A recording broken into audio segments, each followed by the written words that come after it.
Doctor Asif Nazrul Islam আমাদের বাংলাদেশের খুবই স্বনামধন্য একজন প্রথিতযশা আইনের শিক্ষক। এর পাশাপাশি বাংলাদেশ আওয়ামী লীগের শাসনামলে তিনি আপনার সরকারের বিরুদ্ধে একদম প্রকাশ্যে যে সমালোচনাগুলো বাংলাদেশে বসে কেউ করতে পারতো না তিনি করতেন।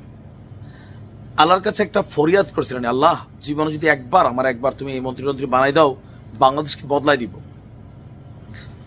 এখন তিনি নিজেই সরকার, আর সরকারে আসার পর থেকে গণমাধ্যমে খুব বেশি কথা বলেন না।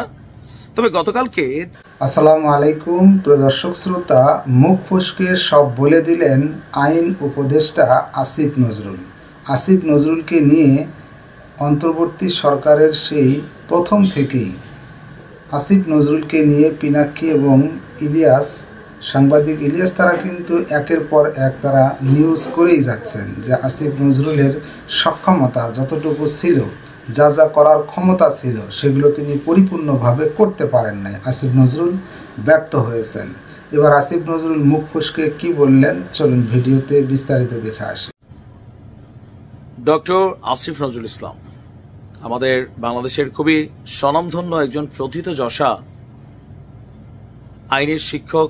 এর পাশাপাশি বাংলাদেশ আওয়ামী লীগের শাসনামলে তিনি আপনার সরকারের বিরুদ্ধে একদম প্রকাশ্যে যে সমালোচনাগুলো বাংলাদেশে বসে কেউ করতে পারতো না তিনি করতেন।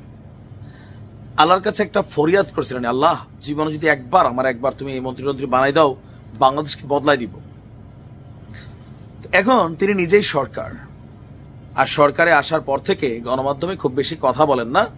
তবে গতকালকে তিনি আপনার উপদেষ্টা আসিফের, ছাত্র উপদেষ্টা আসিফের একটা বইয়ের কি বলছে মোড়ক উন্মোচনে তিনি গিয়েছিলেন। তো সেখানে তিনি একটা বক্তব্য দিয়েছেন। তার এই বক্তব্যকে ঘিরে বিএনপির মধ্যে ব্যাপক সমালোচনা তৈরি হয়েছে। এতদিন যাবৎ সবাই মনে করত আসিফ নজরুল তিনি আসলে বিএনপি পন্থী, কারণ আওয়ামী লীগ সরকার আমলে যারাই আওয়ামী লীগের বিপরীতে কথা বলতো সবাই ভেবে নিত তিনি বিএনপির লোক। আমাকে নিজেকেও এরকম বহুত ধরনের ঝামেলা পোহাইতে হয়েছে, কারণ সমালোচনা করতাম, তো এটার কারণে নানান ধরনের ঝামেলা কিন্তু ব্যক্তি জীবন আমি পোহাইছি, কাছের লোক যারা জানেন। তো যাই হোক, এখন এই সরকারে বসার পরে আগামী দিনে রাষ্ট্র ক্ষমতায় কারা যাবে, জামাত মূল পটভূমি থেকে আউট হয়ে সেখানে ইন করেছে জাতীয় নাগরিক পার্টি। অর্থাৎ আসিফ নজরুল ইসলামের সাথে এই মুহূর্তে উপদেষ্টা পরিষদে যারা আছেন, বাহিরে যারা আছেন, তারা সবাই খুবই একটা ভালো সম্পর্ক আছে তাদের সাথে। আগামী দিনের রাষ্ট্র ক্ষমতায় ডক্টর আসিফ নজরুল ইসলাম আসলে ছাত্রদেরকে দেখতে চায়, বিএনপিকে না। আর এটার জন্য তিনি ছাত্রদের কাছে আশা করছেন, তার মনের আরেকটা আশা, একটা তো আল্লাহ পূরণ করছে, আরেকটা করবে কিনা সেটা আল্লাহ ভালো জানে আর জনগণ ভালো জানে। জুলাই গণঅভ্যুত্থানের নেতাদেরকে তিনি আবেগে, তারা সবাই তার সন্তান সমতুল্য। তো তিনি বলছেন বাবা সম্বোধন করে তিনি বলছেন যে তোমরা অনেক বড় বড় দায়িত্ব পালন করেছ, কিন্তু আরো অনেক বড় দায়িত্ব পালন করার বাকি আছে। কি স্যার কি? তো তিনি বলছেন যে ৭১-এ আমরা যেই সুযোগ নষ্ট করেছি, তোমরা ২৪-এ সেই সুযোগটা নষ্ট হতে দিও না। তো কি করতে হবে? ওনার বক্তব্য, তোমরা আমাদের জুলাইয়ের নেতা ছিলে। এখন যে তারেক রহমানকে দাবি করা হচ্ছে তিনি জুলাইয়ের নেতা ছিলেন, জামাতকে বলা হচ্ছে তারা ছিল নেতা, তার মানে তারা না। তিনি বলছেন যে এই ছাত্ররাই নেতা ছিল। আরো অন্তত ৫-১০ বছর আমাদের নেতা থেকে বাংলাদেশ নামক রাষ্ট্রকে একটা কাঙ্ক্ষিত গন্তব্যে পৌঁছে দিও, এটাই আমার প্রত্যাশা।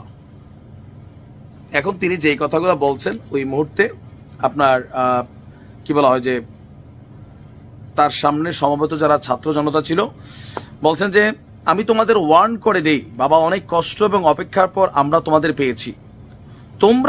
তোমরা একটা নতুন রাষ্ট্রের স্বপ্ন ও সুযোগ আমাদের সামনে হাজির করেছ। বস্তুতপক্ষে ৯০ সালেও এমন সুযোগ সৃষ্টি হয়নি, ৭১-এর পর এবার প্রথম এলো।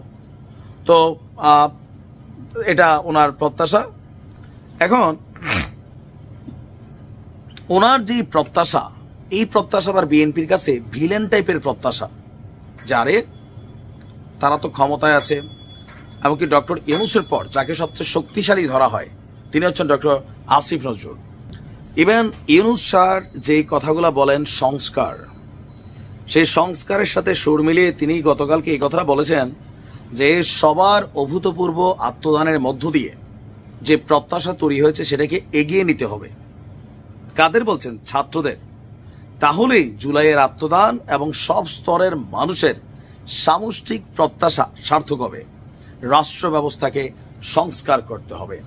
এখন বিএনপি তো মনে করছে যে ডক্টর ইউনূস সংস্কার খেলছেন। এটা অনেকের কাছে মনে হচ্ছে যে সংস্কারের মধ্যে যেটা হচ্ছে একটা রাজনৈতিক দল তৈরি হচ্ছে।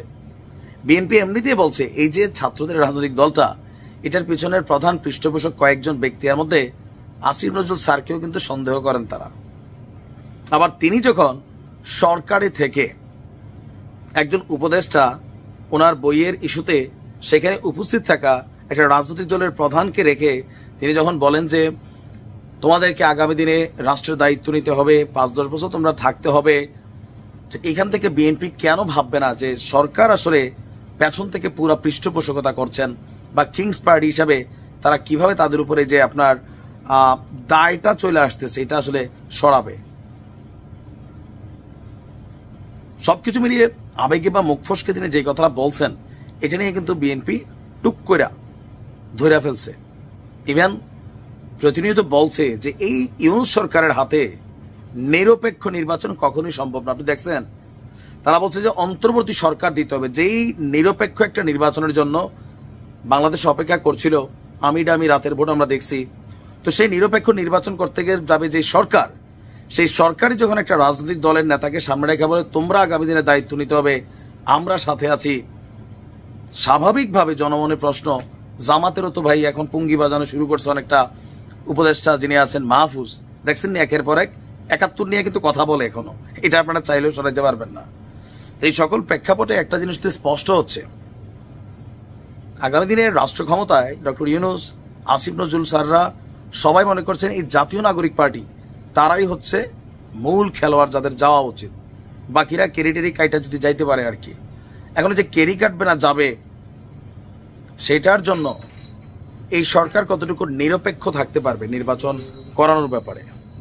তো সবকিছু মিলিয়ে বিএনপির জন্য আসলে একটা চাপ ফিলির বিষয় যে এত বছর যাবৎ যে ক্ষমতার চেয়ারের কাছাকাছি যাওয়ার জন্য এত কষ্ট, সেই চেয়ারের এত কাছাকাছি গিয়া এইভাবে আসলে ফিরে আসতে হবে না, মানে নির্বাচনটা নিয়ে আর কি, যে কিভাবে কি হবে আমারও মাথায় ধরে না কি ঘটতে যাচ্ছে। ভালো থাকুন। প্রিয় দর্শক শ্রোতা, আইন শৃঙ্খলার যে অবনতি হয়েছে এর পেছনে আসিফ নজরুল অনেকটা দায়ী বলে অনেকে মনে করেন। আইন উপদেষ্টা হয়ে তিনি আইনকে পরিপূর্ণভাবে যদি ব্যবহার করতেন, আইন শৃঙ্খলার এরকম অবনতি হয়তো বা হতো না। আপনি কি মনে করেন? লিখতে পারেন কমেন্ট বক্সে।